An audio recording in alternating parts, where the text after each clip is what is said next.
வணக்கம். All India radio, Chennai.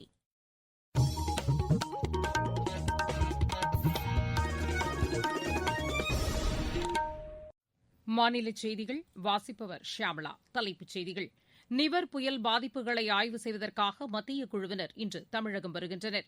வங்கக்கடலில் உருவாகியுள்ள புதிய காற்றழுத்த தாழ்வுப் பகுதியின் நகர்வு உன்னிப்பாக கண்காணிக்கப்பட்டு வருவதாகவும் இதுகுறித்து பொதுமக்கள் அச்சம் கொள்ள தேவையில்லை என்றும் தமிழக அரசு கேட்டுக் கொண்டுள்ளது. கோவிட் காரணமாக பாடத்திட்டங்களை குறைப்பதற்காக அமைக்கப்பட்ட குழுவின் அறிக்கை இன்று சமர்ப்பிக்கப்படுகிறது. தமிழகத்தில் தொழில் முதலீடு செய்ய முன்வரும் நிறுவனங்களுக்கு தேவையான அனைத்து உதவிகளும் வழங்கப்படும் என்று மாநில அரசு கூறியுள்ளது. சர்வதேச ஆன்லைன் துப்பாக்கிச் சுடும் போட்டியில் இந்தியாவின் விஷ்ணு வெண்கலப் பதக்கம் வென்றார். இனி விரிவான செய்திகள். நிவர் புயலினால் ஏற்பட்ட பாதிப்புகளை ஆய்வு செய்வதற்காக மத்திய குழு இன்று தமிழகம் வருகிறது. மத்திய உள்துறை இணைச் செயலாளர் திரு அசுதோஷ் அக்னிஹோத்ரி தலைமையில் 7 பேர் கொண்ட குழுவினர் இன்று சென்னை வருகின்றனர்.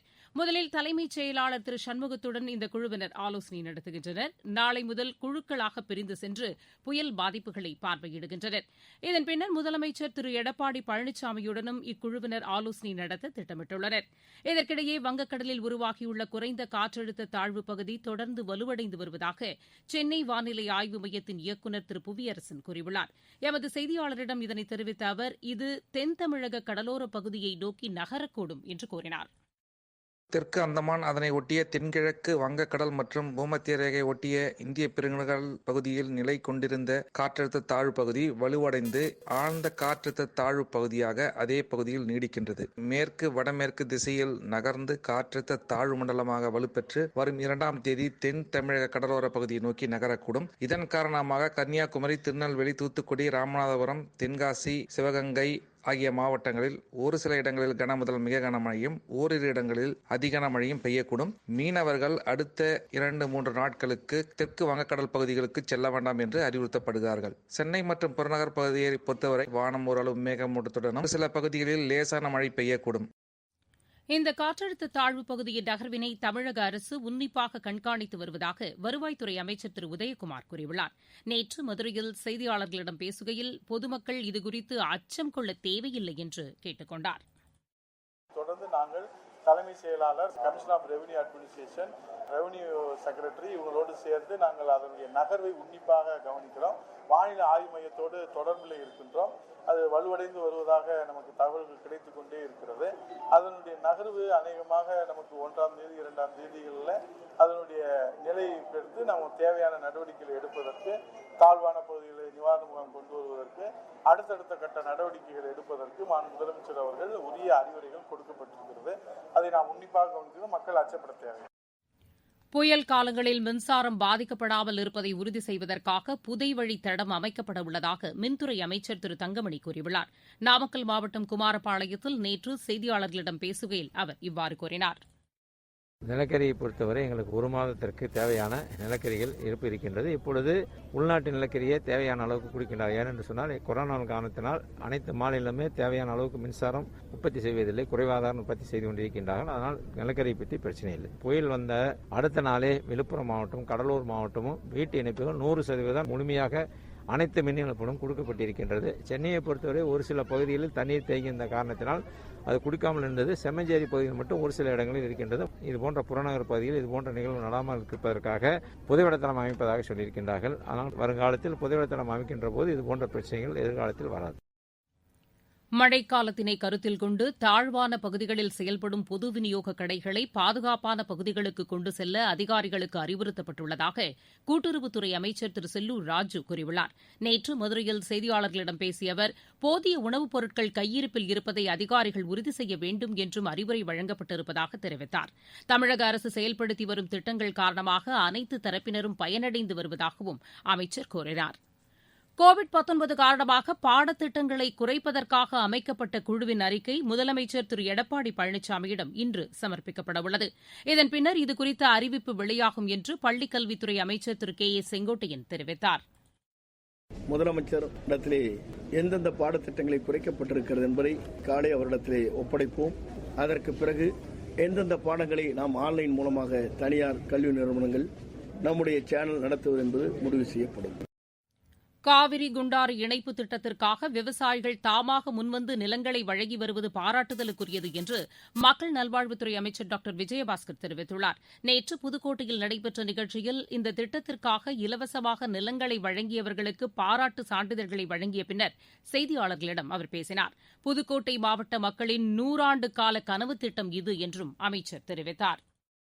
காவிரி வைகை குண்டாறு இணைப்பு திட்டத்திற்கான தற்பொழுது ஏற்கனவே 700 கோடி பட்ஜெட்டில் நிலம் கையகப்படுத்துவதற்காக முதற்கட்டமாக நிதி ஒதுக்கப்பட்டது. அதற்கான பணிகள் நடைபெற்றுக் கொண்டிருக்கிறது. அதைத் தொடர்ந்து இந்த திட்டத்தை இந்த ஆண்டிலே நிறைவேற்றப்படும் என்று மாண்புமிகு முதலமைச்சர் அறிவித்ததன்படி டிசம்பர் மாதம் 23ஆம் தேதி 331 கோடி அளவிற்கான இந்த கால்வாய் வெட்டும் பணிக்கான டெண்டர் கோரப்பட்டிருக்கிறது என்ற மகிழ்ச்சியான செய்தியை நான் தெரிவித்துக் கொள்கின்றேன். எனவே திட்டமிட்டபடி மாண்புமிகு தமிழ்நாடு முதலமைச்சர் ஜனவரி மாதத்திலே புதுக்கோட்டை மாவட்டத்திற்கு வந்து இந்த வரலாற்று சிறப்புமிக்க கால்வாய் வெட்டக்கூடிய பணியை தொடங்கி வைப்பார் என்ற நல்ல செய்தியை நான் அன்போடு தெரிவித்துக் கொள்கின்றேன். நீங்கள் கேட்டுக் கொண்டிருப்பது ஆல் இண்டியா ரேடியோவின் மாநில செய்தி அறிக்கை. கோவிட்-19 எதிரான போரில் நமக்கான 3 கவசங்கள். முகக்கவசம் அணிவோம், தனிநபர் இடைவெளியை கடைபிடிப்போம், கை மற்றும் முக சுத்தம் பராமரிப்போம். கோவிட்-19க்கான தடுப்பு மருந்து கண்டுபிடிப்பு பணிகளில் ஈடுபட்டுள்ள மேலும் 3 நிறுவனங்களின் குழுவினரோடு பிரதமர் திரு நரேந்திர மோடி இன்று கலந்துரையாடுகிறார். காணொலி காட்சி வாயிலாக நடைபெறவுள்ள இந்த கலந்துரையாடலின்போது இப்பணியில் ஏற்பட்டுள்ள முன்னேற்றம் குறித்து பிரதமர் விரிவாக கேட்டறியவுள்ளதாக மத்திய அரசின் செய்திக்குறிப்பு தெரிவிக்கிறது.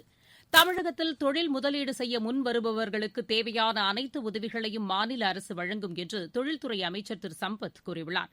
நேற்று ஒசூரில் சிறு குறு நடுத்தர தொழில் சங்கத்திற்கான புதிய கட்டிடத்தை திறந்து வைத்த பின்னர் செய்தியாளர்களிடம் அவர் பேசினார். தொழில் முனைவோருக்கு உறுதுணையாக தமிழக அரசு இருக்கும் என்றும் அவர் கூறினார். ஒசூர் அருகே சூளகிரியில் சிப்காட் தொழிற்பூங்கா ஏற்படுத்த நடவடிக்கை எடுக்கப்படும் என்றும் திரு சம்பத் தெரிவித்தார்.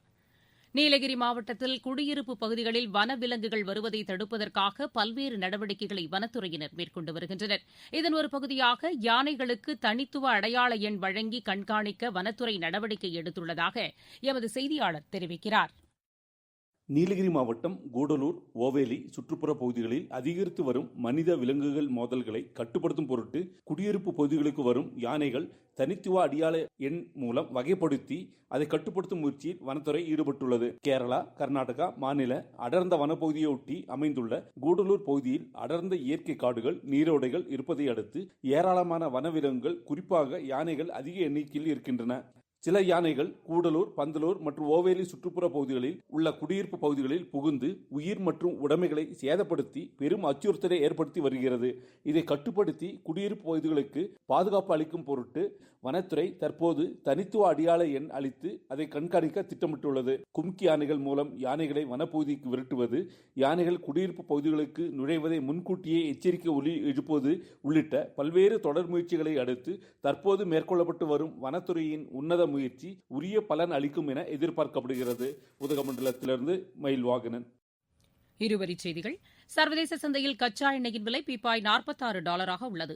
ஆப்கானிஸ்தானில் பயங்கரவாதிகள் நடத்திய கார் குண்டுவெடிப்பு சம்பவத்தில் அந்நாட்டு பாதுகாப்பு படை வீரர்கள் 30 பேர் உயிரிழந்தனர். ஷங்காய் ஒத்துழைப்பு அமைப்பில் இடம்பெற்றுள்ள நாடுகள் பங்கேற்கும் கூட்டம் இன்று காணொலி காட்சி வாயிலாக நடைபெறுகிறது. இஸ்லாமிய அமைப்புகளின் மாநாட்டில் நிறைவேற்றப்பட்ட தீர்மானத்தில் இந்தியா குறித்து இடம்பெற்ற கருத்துக்களுக்கு மத்திய அரசு கடும் கண்டனம் தெரிவித்துள்ளது. தில்லியில் உள்ள சர்தார் வல்லபாய் பட்டேல் கோவிட்-19 மருத்துவமனையில் கூடுதலாக 500 தீவிர சிகிச்சை படுக்கை வசதியை பாதுகாப்பு ஆராய்ச்சி மேம்பாட்டு நிறுவனம் ஏற்படுத்தியுள்ளது. மும்பை மாநகராட்சிக்கு உட்பட்ட பகுதிகளில் முகக்கவசம் அணியாதது தொடர்பாக இதுவரை 10 கோடி ரூபாய் அபராதம் வசூல் செய்யப்பட்டுள்ளது. ராஜஸ்தானில் கோவிட்-19 பரவலை கட்டுப்படுத்தும் நோக்கில் நகர்ப்புறங்களில் இரவு நேர ஊரடங்கு அடுத்த மாதம் முழுவதும் செயல்பாட்டில் இருக்கும் என்று அறிவிக்கப்பட்டுள்ளது. குஜராத் மாநிலம் ராஜ்கோட்டில் கோவிட்-19 மருத்துவமனையில் ஏற்பட்ட தீ விபத்தில் 5 பேர் உயிரிழந்தனர். அரியலூர் மாவட்டத்தில் மழைக்காலங்களில் பரவும் நோய்களை தடுப்பதற்கான நடமாடும் மருத்துவக் குழுவின் சேவையை மாநில அரசின் தலைமை கொறடா திரு ராஜேந்திரன் நேற்று தொடங்கி வைத்தார். சென்னை மாநகராட்சிக்கு உட்பட்ட பகுதிகளில் இதுவரை 76,828 காய்ச்சல் முகாம்கள் நடைபெற்றுள்ளன. விளையாட்டுச் செய்திகள். சர்வதேச ஆன்லைன் துப்பாக்கிச் சுடும் போட்டியில் இந்தியாவின் விஷ்ணு வெண்கலப் பதக்கம் வென்றார். ஆடவர் 10 மீட்டர் பிரிவில் அவர் இப்பதக்கத்தை கைப்பற்றினார். உலக இளையோர் அதிவிரைவு ஆன்லைன் செஸ் போட்டியில் இந்தியாவின் சார்பில் பங்கேற்பதற்காக ராஜா ரித்விக் தேர்ந்தெடுக்கப்பட்டுள்ளார். ISL கால்பந்து போட்டியில் சென்னை, கேரளா அணிகளுக்கு இடையே நடைபெற்ற ஆட்டம் டிராவில் முடிவடைந்தது. மீண்டும் தலைப்புச் செய்திகள். நிவர் புயல் பாதிப்புகளை ஆய்வு செய்வதற்காக மத்திய குழுவினர் இன்று தமிழகம் வருகின்றனர். வங்கக்கடலில் உருவாகியுள்ள புதிய காற்றழுத்த தாழ்வுப் பகுதியின் நகர்வு உன்னிப்பாக கண்காணிக்கப்பட்டு வருவதாகவும் இதுகுறித்து பொதுமக்கள் அச்சம் கொள்ள தேவையில்லை என்றும் தமிழக அரசு கேட்டுக் கொண்டுள்ளது. கோவிட்-19 காரணமாக பாடத்திட்டங்களை குறைப்பதற்காக அமைக்கப்பட்ட குழுவின் அறிக்கை இன்று சமர்ப்பிக்கப்படுகிறது. தமிழகத்தில் தொழில் முதலீடு செய்ய முன்வரும் நிறுவனங்களுக்கு தேவையான அனைத்து உதவிகளும் வழங்கப்படும் என்று மாநில அரசு கூறியுள்ளது. இத்துடன் இந்த செய்தி அறிக்கை நிறைவடைந்தது.